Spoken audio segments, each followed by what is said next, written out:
નમસ્કાર વિદ્યાર્થી મિત્રો, બેની ચાવી શીખ્યા, ત્યારબાદ પાંચની ચાવી શીખ્યા. હવે એકમના અંકને ધ્યાનમાં લઈને 10ની ચાવી આવે છે.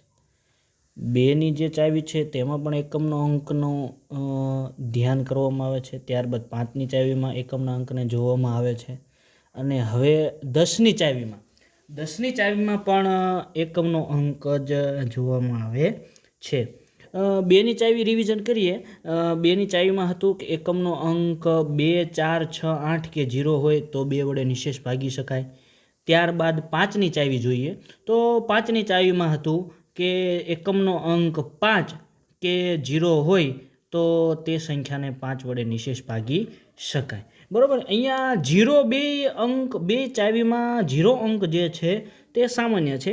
જો 0 આપેલો હોય, જે સંખ્યામાં એકમનો અંક 0 આપેલો હોય તો 2 અને 5 બંને વડે નિશેષ ભાગી શકાય છે. બરાબર, હવે ત્યારબાદ જોઈશું 10ની ચાવી. 10ની ચાવી શું કહે છે તો એકમના અંકના આધારે આ છેલ્લી ચાવી છે. 10ની આપણે જે ચાવી શીખવાની છે એમાંથી 10ની ચાવી એમ કહે છે કે આપેલી સંખ્યાનો એકમનો અંક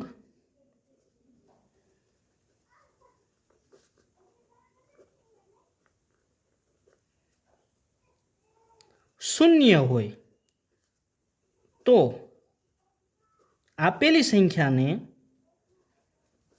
10 વડે નિશેષ ભાગી શકાય. માત્ર ને માત્ર એકમનો અંક શૂન્ય જ હોય, બરાબર, તેવી સંખ્યાને જ 10 વડે નિશેષ ભાગી શકાય.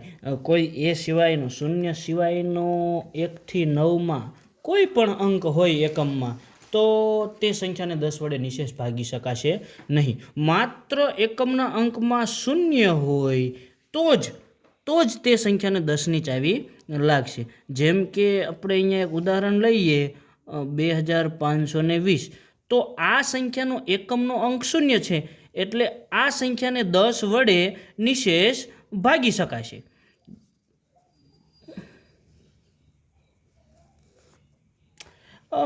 જો કોઈ સંખ્યા હોય કે જે છે